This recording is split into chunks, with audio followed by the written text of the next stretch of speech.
저는 이 시간 함께하는 믿음의 여행 그 첫 번째 시간으로 뜻밖의 여행이라는 제목으로 주의 말씀 증거합니다. 여러분은 여행을 좋아하세요? 예, 다들 좋아하시는 것 같네요. 그럼 질문을 좀 바꿔볼까요? 여러분들의 여행 스타일은 어떻습니까? 여행을 떠나기 전에 좀 꼼꼼하게 준비하고 체크하는 그런 스타일이세요? 아니면은 일단 가고 현장에서 어떻게 계획을 세우거나 하는 그런 스타일이십니까? 보니까 대부분 다 후자에 해당되시는 분들이 많은 것 같은데요. 저는 전자입니다. 여행 가기 전에 꼼꼼하게 체크도 해보고 또 숙소도 미리 알아보는데 다른 숙소랑 이렇게 비교도 해봐요. 리뷰도 볼 때 그냥 별점 높구나 이렇게 보지 않아요. 리뷰가 5점에 5점 만점인데 쓴 게 딱 5명이다. 그럼 이게 신뢰할 수가 없잖아요. 그래서 몇 명이 리뷰를 달아줬는지, 또 이 숙소가 안전한지, 아니 가보지도 않은 도시가 그 숙소가 있는 지역 안전한지 안 안전한지 어떻게 합니까? 네, 그 지역 그 숙소가 있는 곳에 스쿨 디스트릭트, 그러니까 교육청 사이트에 들어가면은 학교 점수가 나오지 않습니까? 그 점수가 높을수록 전반적으로 안전한 지역이다라고 보면 됩니다. 그리고 또 그 숙소에서부터 그 근처에 있는 어트랙션이 얼마나 먼지 찾아보기도 하고 해서 미리 계획을 세우고 출발하는 스타일이에요. 그런데 제가 서부에 있을 때 한 번은 한국에 계신 선배 목사님께 연락이 왔어요. 야, 김 목사, 내가 조만간에 이제 미국 서부 여행을 좀 하려고 하는데 좀 가볼 만한 곳 있으면 너가 좀 추천 좀 해봐라. 그래서 제가 무엇을 했는지 아십니까? 그때부터 이분의 미국에 도착하는 비행기 시간부터 해서 떠나는 비행기 시간까지 계산을 해서 매 30분 간격으로 타임테이블을 이제 작성하기 시작했는데요. 그 동선을 일단 만들고 그곳에 숙소 몇 개를 추천한 다음에 강점과 약점을 써드리고 또 그 근처에 가볼 만한 곳에 사진도 갖다가 좀 붙여놓기도 하고 또 그곳에서 꼭 먹어야 될 음식과 또 근처에 있는 한국 식당이 어디 있는지까지 다 리뷰를 써가지고 사진과 자세한 표도 넣고요, 도표도 넣고 막 해서 완성을 했더니 일주일짜리 여행에 대해서 총 43페이지 43페이지의 여행 계획서가, 여행 제안서가 딱 완성이 됐어요. 그거를 완성하고 난 다음에 딱 바라보는데 얼마나 흐뭇하던지 제가 아주 잠깐 이거 출판 한번 해볼까? 라는 생각이 들기도 했죠. 이제 이걸 보내드리려고 하는데요, 아니 아무리 컴퓨터를 뒤져봐도 이 파일이 안 보이는 겁니다. 제가 휴지통도 찾아봤거든요. 여러분 이 휴지통 진짜 그 휴지통 아닌 거 아시죠? 네, 컴퓨터 안에 있는 그 휴지통을 찾아봤는데도 없어요. 복구 프로그램을 다운받아가지고 돌려보기도 했는데 파일이 없는 거죠. 결국 한 땀 한 땀 정성과 나의 눈물과 땀이 들어간 그 귀한 미 서부 지역 여행 제안서는요, 흔적도 없이 사라져버리고 말았습니다.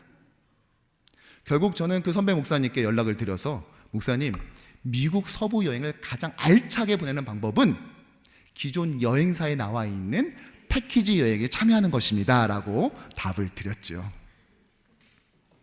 사실 일어나 함께 가자, 올해 이 주제를 가지고 상반기에는 가나안 땅, 즉 약속의 땅에 이 정복과 정착을 이루었던 그 여호수아서의 렌즈로 살펴보았죠. 그리고 이제 이 한 해를 마무리해 가면서 저는 이제 여행이라는 컨셉을 가지고 우리가 일어나 함께 가는 그것이 어떻게 이루어야 되는지 또 어떻게 마감해야 될지를 나누고자 해요. 특별히 믿음의 조상 아브라함의 그 여정에 우리도 마치 패키지 여행에 참여하는 심정으로 그 여정에 묻어서 함께 그 여행을 떠나보내려고 합니다. 오늘부터 추수감사주일까지 총 5주간에 걸쳐서 그 함께하는 믿음의 여행 시리즈를 시작하려고 하는데요, 바라기는 오늘 이 아침에 오신 주의 모든 백성들이 우리 이민생활이 단지 그런 치열함과 전투와 전쟁 같은 그런 삶일 뿐만이 아니라 하나님께서 우리를 초청하시고 또 함께 하시되 제가 작성했었던 그 여행 제안서보다 훨씬 더 꼼꼼하고 또 우리를 위해 맞춤식 은혜로 준비하시는 그런 일상을 경험하는 그런 여행 가운데 참여하는 저와 여러분 되기를 주님의 이름으로 간절히 축원합니다. 아브라함이니까 우리가 창세기의 말씀을 살펴봐야 되겠는데요, 먼저 창세기 구조를 살짝 짚어보죠. 창세기 전체는요, 크게 보자면 두 부분으로 되어 있는데 1장부터 11장까지는 전반부, 그리고 12장부터 마지막 50장까지는 후반부로 볼 수 있습니다. 이 전반부에는요, 인류의 역사를 다루어요. 세상의 창조와 또 인간의 창조, 또 타락, 그 타락으로 인한 노아의 홍수 심판과 방주로 인한 구원, 그리고 바벨탑 사건과 그 아래에서 언어가 나눠지면서 민족이 만들어지고 흩어지는 과정 등 꽤 굵직굵직한 내용들로 그 11개의 장이 꽉 차 있습니다. 그리고 오늘 우리가 읽은 이 12장부터는요, 족장들의 역사, 그러니까 아브라함, 이삭, 야곱, 요셉으로 이어지는 4명의 족장의 인생에 주목해 갑니다. 그러니까 온 세상의 역사를 다루는 거대한 렌즈가 이제 12장부터는 갑자기 주민으로 쫙 들어가서 한 사람 한 사람의 인생을 조망하게 되는 것이죠. 자, 그렇다면 이 거대한 전환의 그 전환점에는 과연 무엇이 있을까요? 1절의 말씀을 보면은요, 함께 읽을까요? 여호와께서 아브라함에게 이르시되, 무엇이 있습니까? 네, 바로 말을 걸어오시는 하나님이 계십니다. 창세기 전반부에서 하나님은 어떤 분이셨어요, 여러분?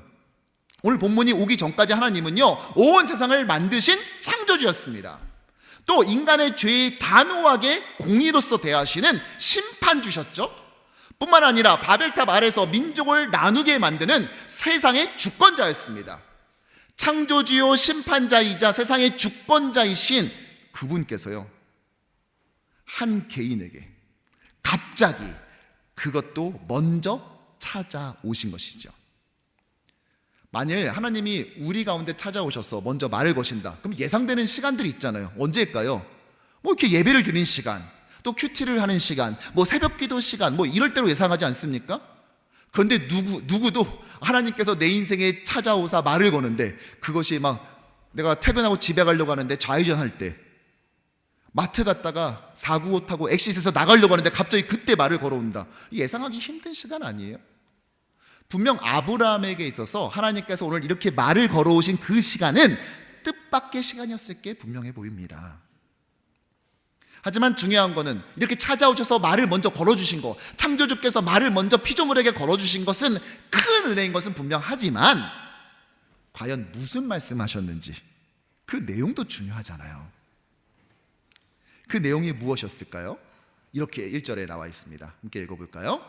너는 너의 고향과 친척과 아버지의 집을 떠나 내가 내게 보여줄 땅으로 가라. 아멘. 하나님이 말씀을 하셨다라고 말했지만 사실상 명령에 더 가깝습니다. 12장에서 제일 먼저 등장하는, 히브리어 성경에서 12장을 넘기면서 제일 먼저 등장하는 단어는 바로 레흐 레하, 가라 라는 말이었습니다. 그러니까 세상의 역사가 한 사람의 역사, 한 가문의 역사로 바뀌는 그 전환점엔 다름 아니라 가라, 떠나라, 바로 여행이 자리 잡고 있는 것입니다. 하지만 이 여행은 한 가지 치명적 문제를 가지고 있어요. 무엇이냐? 아니, 아무리 계획 없이 여행을 떠난 사람이라 할지라도 그래도 목적지는 정하고 떠나지 않습니까? 그런데요, 1절에서 하나님은 내가 내게 보여줄 땅으로 가라, 이게 다예요. 이에 대해 히브리서 11장 8절은 보다 더 정확하게 이렇게 우리에게 말해주는데요, 믿음으로 아브라함은 부르심을 받았을 때 순종하여 장래의 유업으로 받을 땅에 나아갈새 갈 바를 알지 못하고 나아갔으며, 어떻게 갔다고요? 갈 바를 알지 못하고 목적지를 알지 못한 상태에서 여행을 시작했다는 것입니다. 아니, 하나님은 아무런 예고도 없이 뜻하지 않은 시간에 갑자기 오시더니 이제는 또 목적지도 밝히지 않는 여행을 하라고 우리에게 명령하셨던 것입니다. 그리고 아브라함은 그 명령에 순종하죠. 히브리서는 분명히 이렇게 시작합니다. 믿음으로 아브라함은 갈 바를 알지 못하고 갔다. 그의 여행을 가리켜 성경은 믿음이라고 정의하고 있어요. 아니, 왜 아브라함의 여행은 믿음의 증표입니까? 아니, 이 여행이 왜 믿음의 결과물이에요? 목적지를 알지 못한 상태에서 떠나서 여러분 그러면요 오늘 예배 끝나고 난 다음에 차 모시고요 그냥 신호 풀리는 대로 무조건 가세요. 목적지를 정하지 말고 그냥 신호가 풀리면 그냥 무조건 거기에 우회전 하다가 좌회전 하다가 직진하시라고요. 그러면 제가 믿음의 여정이라고 말해드릴게요. 뭐 이런 거예요? 아니 왜 이 아브라함의 여행을 믿음이라고 아무렇지도 않게 당연한 듯이 선포하고 있는 것일까? 그 이유가 무엇입니까? 오늘 그 이유를 두 가지로 저는 살펴보려고 하는데요. 먼저 첫 번째로 한번 따라해 볼까요? 아브라함은 하나님의 약속을 신뢰했습니다. 오늘 하나님께서 아브라함에게 주신 이 언약은요 크게 세 가지를 골자로 하고 있어요. 먼저 1절을 보면은 내가 내게 보여줄 땅으로 가라. 2절에 내가 너를 큰 민족을 이루게 하겠다. 그리고 3절에 너를 축복하는 자에게는 내가 복을 내리고 너를 저주하는 자에게는 내가 저주하리니 땅의 모든 족속이 너로 말미암아 복을 얻을 것이다. 즉 복의 근원으로 삼겠다는 거죠. 땅을 주겠다. 땅의 수여. 큰 민족을 이루게 하겠다. 민족의 형성. 모든 민족이 너로 인해 복을 받게 하겠다. 복의 근원. 땅, 민족, 복을 약속했다는 것입니다. 만일 여러분에게 이 세 가지를 누군가가 나타나서 약속한다면 여러분 기분이 좋겠어요? 나쁘겠어요? 좋을 것 같죠? 그런데요 꼭 그렇게만 볼 게 아닌 게 당시 아브라함의 상황이요 이 세 가지를 실현 가능하기에 현저히 그 실현 가능성이 낮아 보였다는 것에 있습니다. 먼저 땅을 준다고 했죠. 그런데요 이미 잘 살고 있어요. 하나님에서 잘 살고 있다고요. 여러분들 집이 좀 고장이 나고 좀 이렇게 문제가 생겨도 웬만하면 잘 이사 안 하려고 하잖아요. 왜요? 이 집도 이사하려면 또 집 알아봐야 되죠. 또 크레딧 체크도 들어가야 되죠. 그럼 또 그냥 들어갈 수 있나요? 또 수리해서 들어가야 되죠. 또 짐을 빼야 되니까 뺄 때 또 버릴 짐, 팔 짐, 가져갈 짐을 또 다 분배를 해야죠. 살면서 그것도 정리를 또 해야 되잖아요. 그또 들어갈 때는 또 생각이 맞을 줄 알았더니 또 안 맞아 들어가 보니까 그러면 또 이거 다시 또 빼가지고 다시 넣고 그냥 좀 참고 살자. 우리 대부분 이래서 이사 안 하잖아요. 사람 이삿짐 업체라는 것이 있는 이 사회에서도 지금 안 되잖아요. 자동차가 있는 이 상황에서도 넣고 빼면 되는데도 안 하잖아요. 하물며 그 당시에 자기가 잘 살고 있었던 바로 그곳에서 떠나서 다른 곳으로 심지어 목적지도 알 수 없는 그곳으로 가라니 여러분 같으면 가시겠냐고요. 심지어 나중에 하나님의 말씀에 순종해서 그가 정작 도착한 곳은 어디입니까? 네, 브엘세바 광야 아니었습니까? 두 번째, 민족을 이룬다고요? 여러분, 지금 아내가 불임이에요. 그래서 당장 내 대를 이을 수 있을지 없을지도 모르고 있는 상황에서 가문도 아니고 민족이라니요. 여러분 이거 사람이 했으면요 허언증 환자 취급받습니다. 그렇지 않아요? 세 번째, 복의 근원. 여러분 복의 근원은 고사하고 아브라함이 정작 이주를 하게 되자 가나안 땅으로 가게 되자 기근이 그 땅에 들어서 결국 어디로 피난하죠? 애굽으로 피난을 가지 않습니까? 그러니까 실현 가능성이 저보다 낮은 거예요. 여러분 만일 어떤 권사님이요 저에게 찾아와서 목사님 집 주인이 저 다음 달까지 집 좀 빼래요. 저 좋은 집 좀 구할 수 있게 기도해 주세요 라고 했을 때 만일 제가 네 권사님 제가 기도할게요 라고 한다면 그 권사님 아마 저에게 이렇게 말할 겁니다. 목사님 감사합니다. 꼭 기도 부탁드립니다. 그런데 만일 제가 그래요 권사님? 그래요. 그럼 제가 아파트 하나 드릴게요. 골라보세요. 어디? 플러싱 할까요? 베이사이드? 화이트스톤? 어디 한번 골라보세요 라고 한다면 그 권사님 어떻게 하실 것 같아요? 좀 당황해 하시면서 목사님 저는 괜찮아요. 필요하신 분 드리세요 라고 하면서 돌아서서 아마 이렇게 말할 겁니다. 확실히 이민 목회가 힘들긴 힘든가 보다. 상태가 안 좋으시네. 왜요?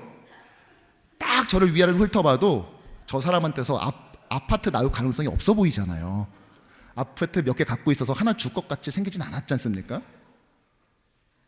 그러니까 이거는 단순히 쉼을 가지고 재충전을 하고 하는 식의 우리가 생각하는 그런 여행이 아니라 처음부터 믿음이 없으면 한 발자국도 뗄 수 없는 여행이었다는 것입니다. 아브라함은 어떻게 이렇게 현실 가능성이 없어 보이는 하나님의 이 언약을 믿고 순종해서 여행을 떠날 수 있었을까요? 오늘 이 언약 중에는요, 무려 히브리어 성경을 기준으로 했을 때 5번이나 내가라는 말이 등장해요.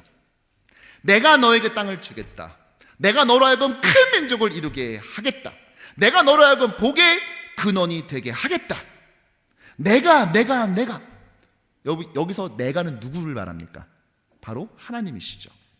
즉 하나님께서 약속하셨기에 현재 나를 둘러싼 상황은 그 가능성이 없어 보이지만 그것을 믿고 순종했고 그 순종의 결과물이 바로 여행으로 나타난 것입니다. 두 번째로요, 한번 따라 보겠습니다. 아브라함은 세상이 아닌 하나님을 신뢰했습니다. 아멘. 오늘 하나님의 이 여행 명령의 특징은요, 목적지가 아니라 출발지가 강조되고 있다는 거예요. 너는 그냥 갈 때 그냥 너는 내가 지시한 땅으로 가. 아니, 목적지는 이렇게 말해줘요. 제가 미국에 와서 가장 힘들 때가 언제냐면은 신방을 가려고 저기 집사님 집사님 어디에 주소 좀 알려주세요. 라면 주소를 알려주면 되는데 꼭 설명을 해준다는 데 문제가 있는 거예요.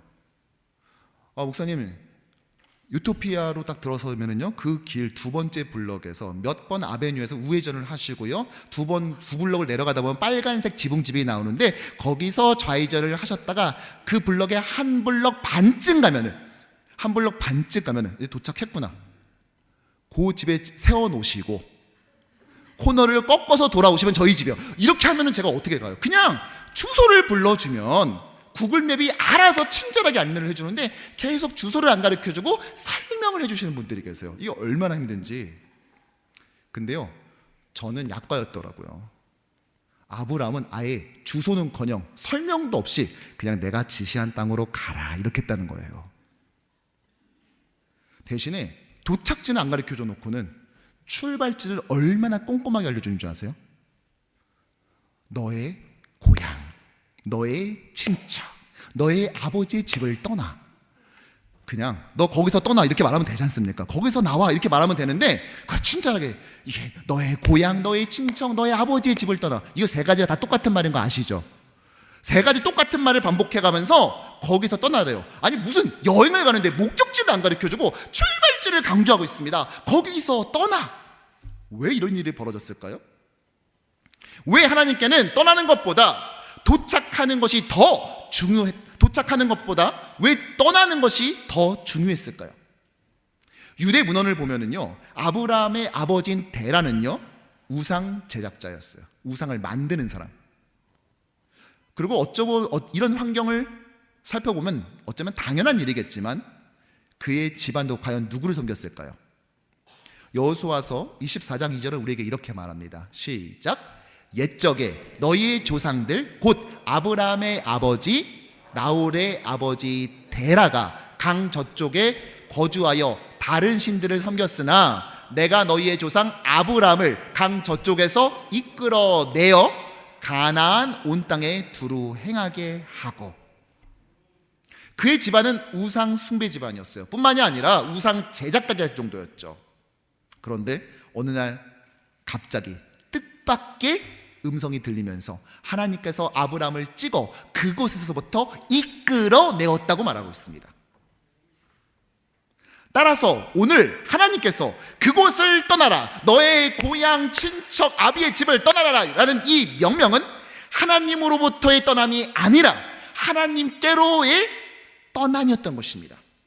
하나님으로부터의 분리가 아니라 하나님께로 가기 위한 분리였다는 것이죠. 사실 아브라함이 원래 살던 곳은 하란이 아니라 갈대아 우르라고 말하고 있죠.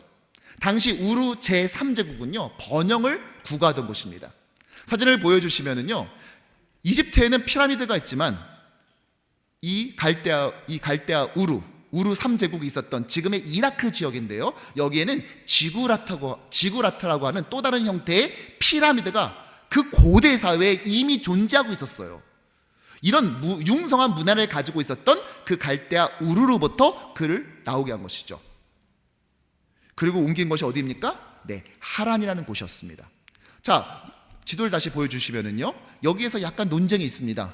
하나님께서 갈대아 우르에 있을 때 그를 데리고 나와서 하란을 거쳐 가나안을 간 것인지, 아니면은 이미 갈대아 우르에서 하란에서 살고 있는데 거기서 하나님이 나타나셔서 가나안 땅으로 갔는지, 이 두 가지를 가지고 첨예하게 대립하고 있어요. 과연 어떤 것이 맞느냐?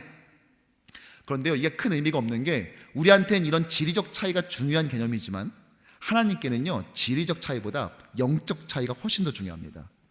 영적인 개념에서 봤을 때 이 둘은, 갈대아 우르와 이 하란 지역은 1000km의 간격을 가지고 있지만 영적으로 봤을 때는 도끼인 객끼인이에요. 둘 다 똑같은 지역이에요. 왜냐? 동일한 우상을 섬겼기 때문에. 바로 메소포타미아의 달신을 섬겼습니다. 왜? 이집트는 우리 태양신, 라라고 하는 그 태양신을 주로 섬겼지 않습니까? 이 메소포타미아 지역엔 달신을 섬겼는데, 이 우르도 그랬고 또 이 하란 지역도 역시 달신을 섬겼던 곳이에요. 그래서 처음에 이 우르가 번영했을 때 관계수로 물을 끌어다가 이 밭에다가 물을 대주는 이 관계수로를 통하여서, 관계 농업을 통해서 밀이 비약적으로 생산되게 되었고 그것으로 번영을 구가했거든요. 근데 나중에 이것으로 인해 또다시 멸망합니다. 왜냐? 바닷물이 넘쳐서 이곳에 흘러들었고, 그래서 관계수로를 통하여 이 바닷물이 다 들어갔어요. 그래서 그 땅은 소금밭이 되어버리고 황폐화돼서 밀이 풍성하게 자랐던 이 지역이 나중에는 보리만 조금 간신히 얻을 수 있는 곳으로 변해버렸죠. 그때 많은 이들이 이 우르 지역을 떠나서 이주를 했는데 어디로 많이 간 줄 아세요? 바로 하란이에요. 왜냐? 같은 신을 섬기고 있으니까. 우리가 미국에서도, 우리가 이 뉴욕, 한인들이 많이 거주하는 이 밀집 지역에 살다가 다른 곳으로 이주를 계획했을 때 이왕이면은 무엇을 제일 먼저 고려하죠? 그렇죠, 또다시 한인들이 좀 많이 사는 지역을 우선순위로 고려하지 않습니까? 왜냐? 문화가 비슷하니까, 삶의 여건이 비슷하니까요. 마치 이렇게 같다는 것입니다. 이 두 지역, 우르나 하란이나 할 것 없이 모두 다 메소포타미아의 달신을 섬겼던 사람들이에요. 오늘 이 아브라함의 가문의 이름도 그렇습니다. 아버지 데라, 정확하게 발음하자면 원래 타라흐인데요, 달이라는 이름에서 유래된 것입니다. 아브람, 높은 지위를 가진 자 또는 존경받는 아버지, 이건 역시도 이 우상 제작자의 가문이었기 때문에 아마도 이 종교 체계 아래에서는 그래도 비교적 좀 높은 지위에 있었던 것이 아닌가 추측되기도 합니다. 아내 사례, 달신의 아내, 그래서 이 의미가 확장되어서 왕비 또는 공주를 칭하는 말로 됐죠. 그러니까 이 아브라함의 일가의 이름을 보건대 메소포타미아의 이 달신과 연결되었던 것으로 추정할 수 있어요. 아브라함이 아브라함으로 바뀐 것이 일국의 아버지에서 만국의 아버지로 되었다라고 우리가 해석을 많이 하지 않습니까? 물론 그것도 가능하지만 동시에 한편으로는 이 달신과 연관된 이름을 가졌던 이 아브라함을 불러내어 건져내어서 이름을 바꾸사 새로운 정체성을 부여했다라고도 해석이 가능한 것이죠. 왜요? 누군가의 정체성을 바꿀 때 성경은 이름을 바꿔주지 않습니까? 마치 야곱을 이스라엘로 바꿨던 것처럼 말이죠. 그러나 우리가 잊지 말아야 될 것은, 이것이 단순히 종교를 바꿨다, 개종했다, 이 정도 수준으로 이해해서는 안 된다는 것입니다. 왜냐? 고대 사회에서 종교라는 것은 단순히 신앙생활만을 의미하는 것이 아니라 자신의 모든 세계관, 삶을 살아가는 방식, 상식의 기준, 도덕의 평균점, 그리고 식생활, 결혼 문화, 장래 문화, 삶을 통칭하는 그 모든 것이 종교랑 연결되어 있지 않았습니까? 따라서 아브라함을 그 달신을 섬기는 그 지역으로부터 나와라 라고 말했다는 것은 자신이 어렸을 때부터 나고 자란 그 문화로부터 튀어나와라, 그것으로부터 나와라 라고 말하는 엄청난 모험을 명명하셨다는 것입니다. 그래서 아브라함의 이 여행에는요, 믿음이 필요했다는 것이죠. 단순히 먹고 살 게 걱정되는 그 정도의 수준이 아니라 자신의 전체적인 정체성을 완전히 뒤바꿔버리는 크나큰 모험이자 여행이었다는 것입니다. 우리가 미국 시민권을 받아도요, 법적으로는 우리의 신분이 바뀌지만, 한국 사람에서 미국 사람으로 바뀌지만 실제로 우리의 DNA나 우리의 사고나 생각은요 절대 바뀌지가 않잖아요. 계속 한국 사람이잖아요. 특히 입맛이 제일 심하죠. 여행 가가지고 3박 4일 동안 거의 그 양식만 계속 먹다 보면은 5일째 되는 날 어떤 일이 벌어져요? 계속 고기를 먹었음에도 불구하고 사람이 좀 이렇게 연약해 보이고 활력이 없어 보이고 생기를 잃어버리고 막 이상해. 그 고기를 계속 먹었음에도 불구하고 막 그런 생명력이 막 줄어드는 것이 보이지 않습니까? 그러다 한식 한 번 먹으면 다시 활력이 불어나서 막 뽀빠이가 시금치를 먹은 것처럼 막 이렇게 일어나는 그런 일들이 벌어지죠. 왜요? 신분은 시민권은 미국인데 네, 그 안에는 정체성을 바꾸는 것은 그만큼 힘들어요. 아니 입맛 하나 바꾸는 것도 이렇게 힘든데 그가 어렸을 때부터 그 모든 문화 자체가 숨쉬는 것까지도 모두가 그 메소포타미아의 달신 숭배로 연결되어 있었던 그들의 사회, 정치, 군사 모든 것이 그거와 연결되어 있었던 그 지역에 있었던 아브라함을 나와서 그의 고향과 친척과 아비의 집을 나와서 내가 지시한 땅으로 가라라는 것은 사실 그에게 엄청난 믿음의 결단, 믿음의 모험, 그 여행을 요구했다는 것입니다. 1절부터 3절까지는 하나님이 계속 말씀하셨어요. 내가 이 세 가지를 약속할게. 너는 나와 라고 말했죠. 자, 그러면 이제 아브라함이 말할 차례가 됐죠. 아브라함의 대답은 무엇이었습니까? 바로 4절입니다. 함께 읽어보죠. 이에 아브라함이 여호와의 말씀을 따라갔고 롯도 그와 함께 갔으며 아브라함이 하란을 떠날 때 75세였더라. 아브라함이 뭐라고 대답하죠? 아브라함은 순종으로 대답을 대신합니다. 그리고 그 순종이 바로 우리가 살펴본 그의 여행으로 나타난 것이죠. 성경은 그가 하나님의 말씀을 따라갔다 참 담백하게 기록하고 있지만 다만 그때 그의 나이가 75세였다고 덧붙이고 있어요. 여러분 75세는요 이사하기도 버거운 나이예요. 쉽지 않은 나이 아닙니까? 그런데 그는요 자신의 모든 것을 떠나서 여행을 출발하는 이 귀한 모험을 75세에 했다는 것이죠. 성경은 그의 75세까지의 삶을 전혀 설명해 주지 않습니다. 75세까지 그가 어떠한 삶의 여정을 겪었는지 설명해 주지 않는다고요. 하나님께서 그에게 나타나셨는지 안 나타나셨는지 어떠한 음성을 들어줬는지 전혀 생략하고 있습니다. 그렇다가 그가 75살이 되었을 때 하나님은 뜻밖의 음성을 들려주시고 뜻밖의 만남과 언약을 통해 그의 인생을 송두리째 바꾸어 버린다는 것입니다. 무슨 말이에요? 이 믿음의 여행을 떠나기에 늦은 시간은 없다는 것이죠. 저와 여러분들 모두가 이 믿음의 여행으로 초청받았다는 것입니다. 앞으로 5주간의 삶은 그 여정을 어떻게 살펴가야 될지 어떻게 나아가야 될지 살펴보는 그런 시간이 될 것입니다. 그러나 이것은 아브라함에게 주어진 명령이 아니에요. 저와 여러분들에게도 동일하게 주어진 명령입니다. 예수께서 이 땅에 오사 제자들을 부를 때 뭐라고 말씀하시죠? 나를 따라오너라. 내가 너희를 사람 낚는 어부가 되게 하리라. 아멘. 그런데 성경은요 따라오라 하심에 그가 따랐더라 라고 말하지 않습니다. 추가적으로 기록하고 있는 것이 있어요. 무엇이죠? 그가 자신의 배와 자신의 모든 고기 잡는 도구, 그 어구들과 그의 함께 고기 잡던 사람들과 심지어 그의 아버지 가족들까지 버려두고 예수를 쫓았더라. 무슨 말입니까? 아브라함이 그 고향 친척 본토의 집을 떠나서 갈 것을 요구받았듯이 예수의 제 아들인 저와 여러분들 역시도 우리가 익숙했던 세상의 세계관과 그 삶의 방식으로부터 떠날 것을, 그래서 그 위대한 믿음의 여행을 출발할 것을 도전받고 있다는 것입니다. 여러분 어떠신가요? 여러분들은 이 믿음의 여행을 잘 출발하셨나요? 사실 오늘이요 제가 우리 교회에 부임한 지 딱 1년째 되는 날입니다. 3주 뒤면 위임한 지 1년이 되고요 오늘은 부임한 지 딱 1년이 되는 날이에요. 1년 전 저 역시 LA에서 이 뉴욕으로의 이주가 사실은 예상치 못했던 뜻밖의 여행 같았어요.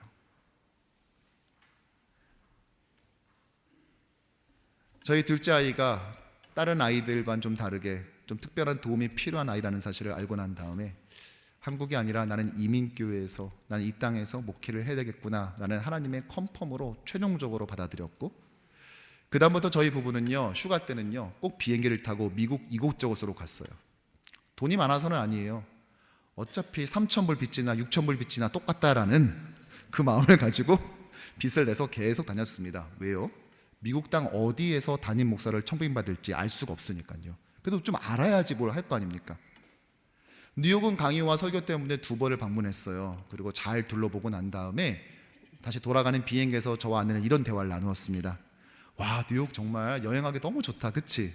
근데 살기는 좀 힘들 것 같아, 그치? 응? 여기는 살 수는 없을 것 같아. 그렇게 둘이서 합의를 보고 돌아갔던 게 기억이 나요.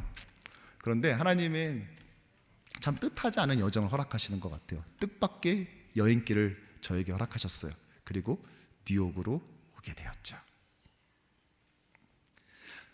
사실 올 때는요, 내가 예상하지 못했던 일인데 뜻밖의 선택이었고 뜻밖의 결정이었다라고 생각을 했는데, 지난 1년 전에 이 가을 노회를 통해서 제가 이 교단에 가입이 되고 뉴욕 효신장로교회의 담임 목사로 부임할 수 있는 이제 자격을 얻게 됐지 않았습니까? 승인을 얻게 되었어요. 그리고 올해 지난주에 또다시 가을 노회를 맞아서 1년 만에 그 노회를 참석하고 돌아오게 되는데, 지난 1년 동안 있었던 일들을 하나하나 생각해보고 되새기면서 나에게는 것이 뜻밖의 여행으로 느껴졌지만 사실 이 모든 것이 하나님의 뜻 안에 있었던 여행이었구나라는 사실을 깨닫게 되었습니다. 저희 부부는 지난주 화요일 날 이제 미국에서의 삶을 정리하고 이제 몇 주 뒤면 한국으로 영구 귀국하시는 권사님과 신방하고 또 점심에 식사의 교제를 함께 할 수 있었어요.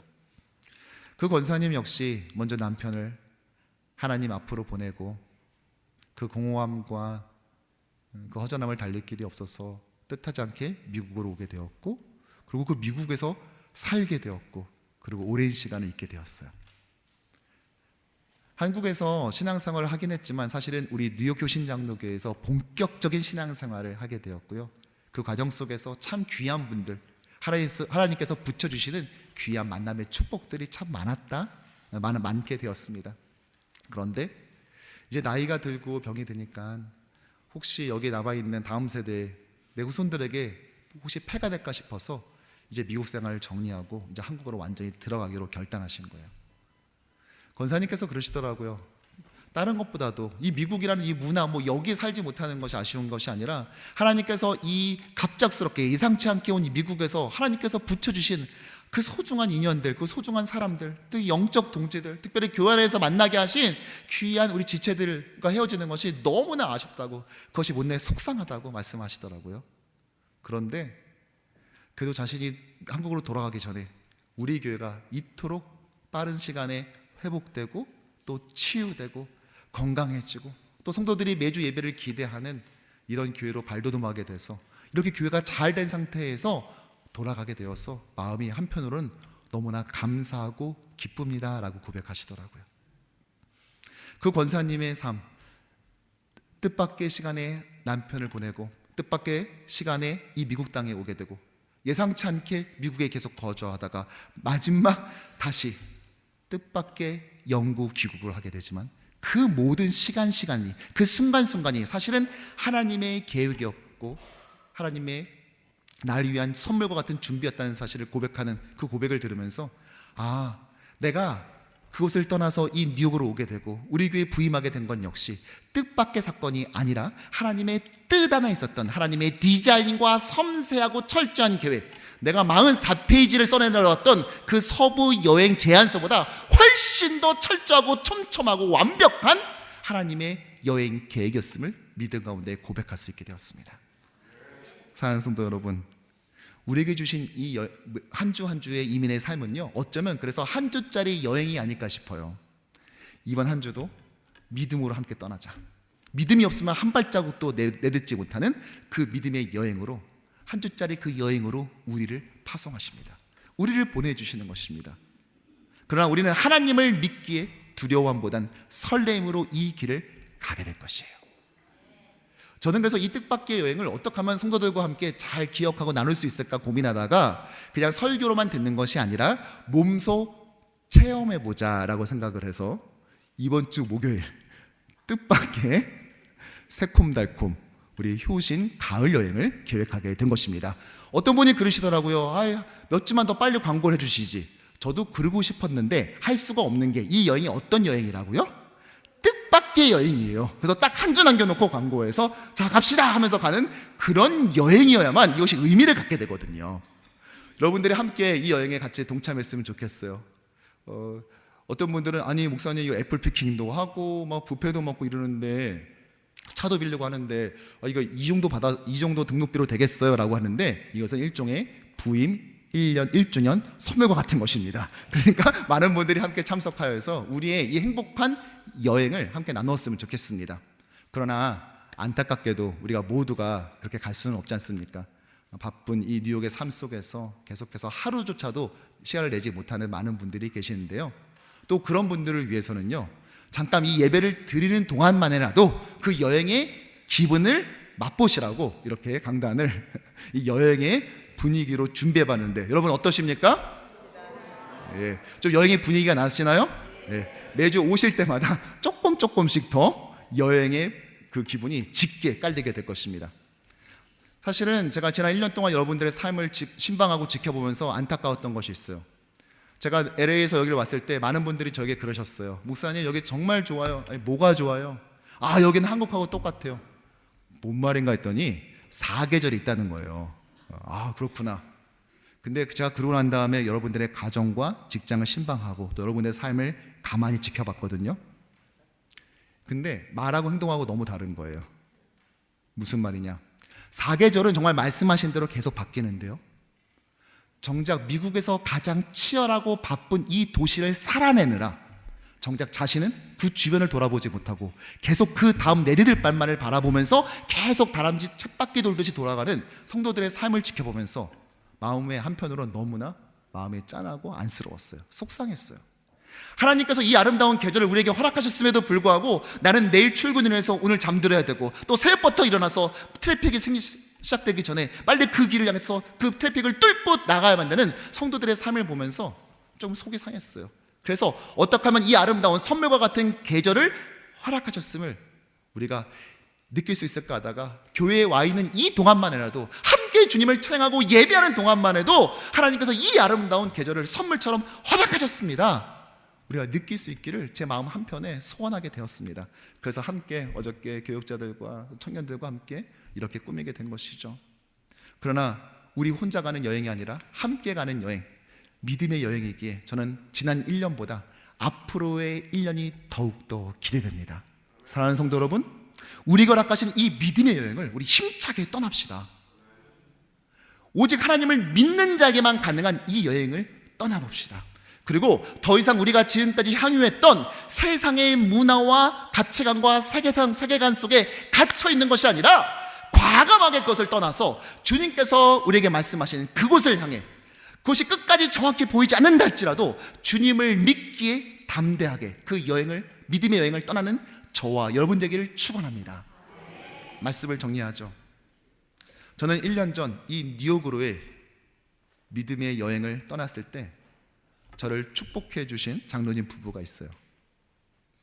친척 하나 없는 미국에 살면서 이 미국에서 항상 미국에 있는 저의 고모처럼 이모처럼 그렇게 저의 부부를 아껴주기도 하시고 격려해 주기도 하시고 저의 앞길을 축복해 주고 기도해 주셨던 귀한 장로님 부부. 제가 뉴욕을 결심했을 때도 사실은 조금 더 고민해 보는 건 어떠냐 제안하기도 하시고요. 그리고 제가 이제 하나님께서 이곳으로 저를 보내신 것이 이제 확실한 것 같아요. 제 마음에 그런 마음을 주셨어요 라고 했을 때는 저를 축복해 주시며 보내시는데, 제가 이제 급하게 여기 와야 되니까 준비하고 있을 때 꼭 시간을 좀 내라고 하셔가지고 저를 불러들이셨어요.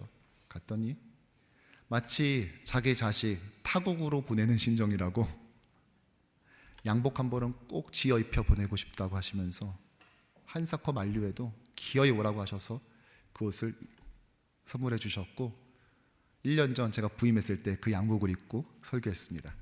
부임해서 첫 설교 때 꼭 그 양복을 입고 설교했으면 좋겠다 하셨거든요. 그리고 1년을 딱 맞이하는 그날 저는 다시 그 양복을 꺼내서 오늘 이렇게 입고 여러분과 말씀의 은혜를 나눕니다. 그리고 저의 부임 1년을 축하하면서 오늘 LA에서부터 이곳에 오셔서 오늘 이 예배에 함께 참여하고 계세요. 사랑하는 성도 여러분, 지금의 자리를 떠날 것을 하나님은 우리에게 요구하고 계십니다. 그러나 이것은 훈련도 아니고 전쟁도 아니고 여행인 것입니다. 행복한 여정인 것입니다. 비록 앞이 또렷이 보이지 않는다 할지라도 그분이 계획하시고 그분이 디자인하셨는데, 아니 하나님께서 디자인하셨으면, 이 여행을 설계하셨으면 어련히 잘하셨을까? 이 그분을 향한 그 믿음과 신뢰를 가졌기에 우리는 설렘을 가지고 이 여행을 출발할 수 있는 것이고, 이것을 바로 주님께서는 믿음이라 말씀하고 있는 것입니다. 여러분, 새로운 땅을 얻기 위해서는 이전의 땅을 포기해야 됩니다.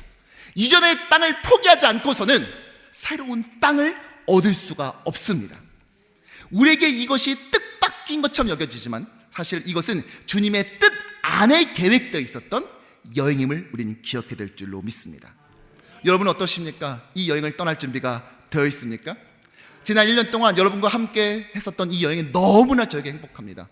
지난 1년 동안 제가 이전에 섬겼었던 교회 식구들이 많이 방문하기도 하고, 또 선배 후배 목사님들도 방문하셔서 우리 교회를 둘러보고 난 다음에 우리 교회 성도들을 칭찬하고 또 장로님들을 칭찬하고, 야, 이런 교회가 있구나, 너무 좋겠다고, 너무 행복하겠다고 축복해 주신 것을 보면서 내가 이렇게까지 행복하게 목회해도 되는지, 내가 정말 이렇게까지 하나님 앞에서 기쁨으로 목회해도 되는지 하나님 앞에 두렵고 떨림으로 설 때가 있었어요. 목회자가 행복하고 함께 동역하고 있는 저희 교육자들이 행복하고, 여러분들 어떻게 잘 섬겼다 저와 함께 밤을 새며 고민하는 당회원들이 있어서 행복하고, 또 그들과 함께 서로가 서로를 살피는 여행의 파트로서 함께함이 하나님께 너무나 감사의 제목으로 올릴 수 있는 이런 교우들이 있어서 너무나 행복합니다. 바라기는 이제 지난 1년보다 더욱더 행복한 매년의 삶이 되기를 주님의 이름으로 축원합니다.